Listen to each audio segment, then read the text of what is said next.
Pues mire, ayer le dije, le informaba a usted ayer y se lo reitero, se lo documenté hoy, que el gobierno de México a través de la Unidad de Inteligencia Financiera, con apoyo, dijo la misma Unidad de Inteligencia Financiera que encabeza Santiago Nieto y de la DEA, dio un golpe histórico al crimen organizado. Para mí, que tengo años de cubrir esta información, jamás había dado un golpe de esta magnitud.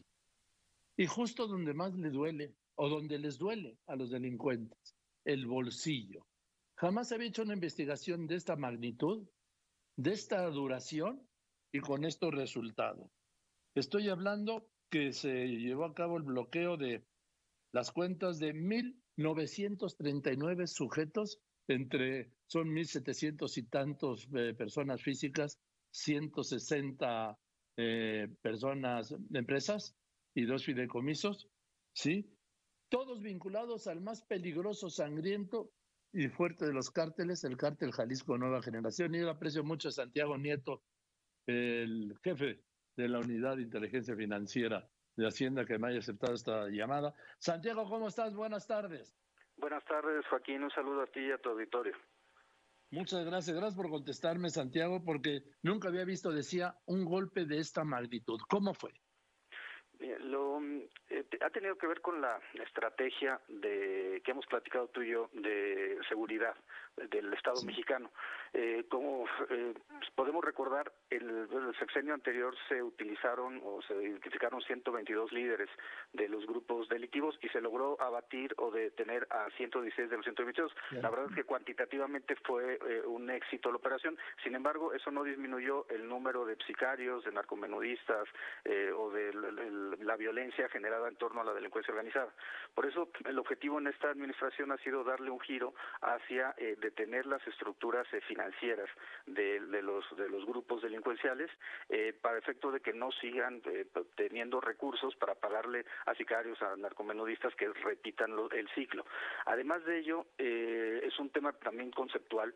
Estamos convencidos de que hay que atacar de manera paralela la corrupción política, la corrupción judicial, como lo ha planteado el propio presidente de la Suprema Corte de Justicia de la Nación, el ministro Saldívar, y la corrupción ministerial, porque con los amparos o con el no ejercicio de la acción penal se generan halos de protección a estos grupos delincuenciales. Y ahí, por ejemplo, traigo a colación el caso de un magistrado federal en Jalisco, al que le detectamos 50 millones de pesos en sus cuentas, que no podía justificar con su salario como magistrado, a partir de depósitos en efectivo, depósitos en cheques, y que en este momento que fue suspendido por el Consejo de la Judicatura a partir de la denuncia de la UIF, y que la Fiscalía Anticorrupción de la doctora Mijangos consiguió una orden de aprehensión y que en este momento se encuentra preso.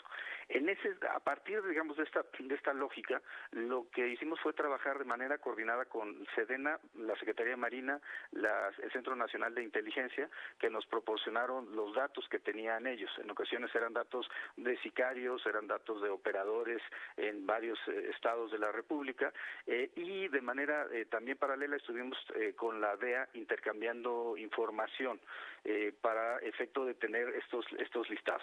A eso le sumamos que nosotros generamos un modelo de riesgo, es decir, revisamos en toda nuestra base de datos de todas las operaciones del sistema financiero y de los sistemas no financieros relacionadas con el cártel o con las personas cuyos nombres nos habían proporcionado las demás agencias, y ahí se generaron los 1,939 personas, ¿no? Las 1,770 personas físicas, las 167 empresas y los fideicomisos relacionados.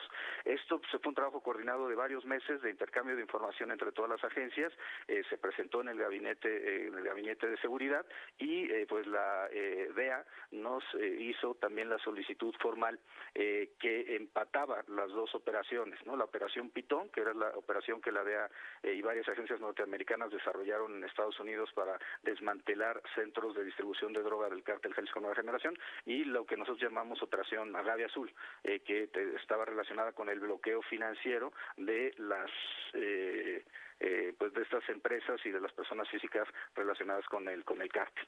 Yo creo que es interesante las operaciones. Detectamos 2.571 operaciones inusuales por un monto en su conjunto de más de 2.951 millones de pesos y reportes de operaciones relevantes 38.459 por un monto de más de 11.478 millones de pesos. Eso sin contar las transferencias internacionales y sin contar el reportes de dólares, del manejo de dólares en efectivo y las transferencias interbancarias. En todas las entidades federativas, Joaquín, encontramos algún tipo de movimiento, aunque fuera mínimo. El estado donde menos casos encontramos, tuvieron 7 casos, Campeche, Durango, San Luis Potosí, pero evidentemente Jalisco, la Ciudad de México, Michoacán, el Estado de México, pues encontramos una mayor cantidad de operaciones, tanto inusuales como relevantes. Creemos lo siguiente es tener los reportes de los bancos. Todavía se siguen, digamos, trabajando los bloqueos con los bancos y que los bancos nos reporten qué cantidad de recursos son en total congelados a partir de esta operación. Pero las personas, que detectamos en conjunto con las demás agencias, pues sí son significativas del cártel Nueva Generación. No, es impresionante porque, a ver, aquí agarraron a los principales líderes, operadores financieros, familiares, empresas, abogados, servidores públicos y además, ¿cómo desarmarle, Santiago, toda esta intrincadísima red de ingeniería financiera en donde lo que se busca es justamente hacer perdedizo el dinero, ¿no? Sí, efectivamente, lo que hacen, hay digamos dos dinámicas, pero lo que hacían básicamente estos grupos tenían el dinero en efectivo, tanto en dólares como en pesos, y lo introducían al sistema pues a partir de la adquisición de bienes inmuebles, la adquisición de vehículos de lujo, el blindaje de vehículos,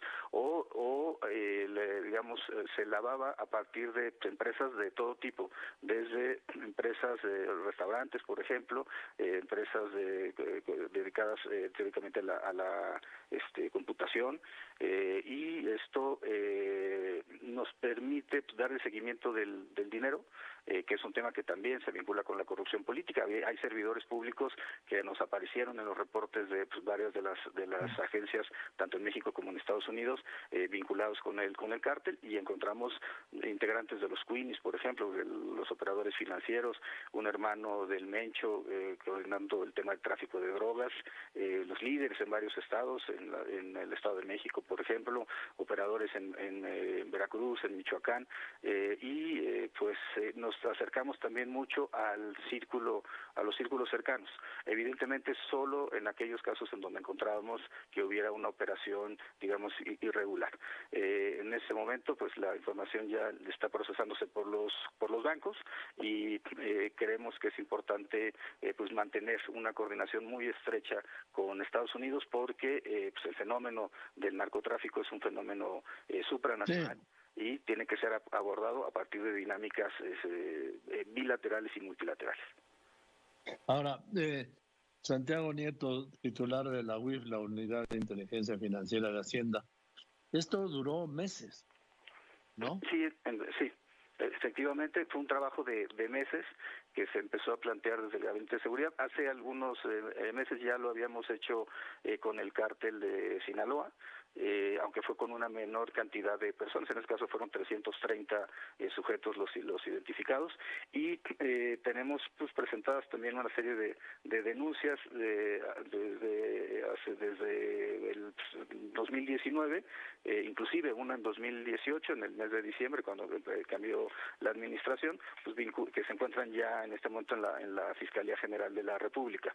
Pues el objetivo es seguir trabajando para efecto de evitar que el dinero del narcotráfico o de este tipo de operaciones delincuenciales se introduzca al sistema financiero. Y hemos tenido mucha colaboración de la Comisión Nacional Bancaria de Valores, insisto, del Centro Nacional de Inteligencia, de la SEDENA, la Secretaría de Marina, la Secretaría de Seguridad y Protección Ciudadana, para efecto de poder generar este caso y esta operación, y pues solamente estaremos a la expectativa de ver los montos finales una vez que los bancos reporten dentro de las 48 horas siguientes a la recepción del acuerdo de bloqueo los montos que tenían localizados en estas cuentas. Puede darse el caso. Oye, sí. Así que Dime. por el caso de, por ejemplo, hay algunas personas identificadas como sicarios, seguramente no tendrán cuentas bancarias, pero la parte importante van a ser las empresas y la parte, pero es importante que no puedan introducir, es importante blindar el sistema financiero. Es quitarle la gasolina, Santiago. Sí, exactamente. Sí. Ahora, me llama mucho la atención y me da gusto. No hubo ni una fuga de información de este operativo, donde pues siempre ha habido fugas, tú lo sabes, que es parte de la operación, es parte fundamental de la impunidad de los grupos del crimen organizado y de los delincuentes. Sí, afortunadamente no hubo fuga de información de ninguna de las instituciones y agencias participantes, tanto en México como en Estados Unidos, y de la documentación que se utilizó, incluyendo evidentemente la petición que tuvimos formalmente por parte de la Embajada de Estados Unidos, particularmente por la oficina de la DEA.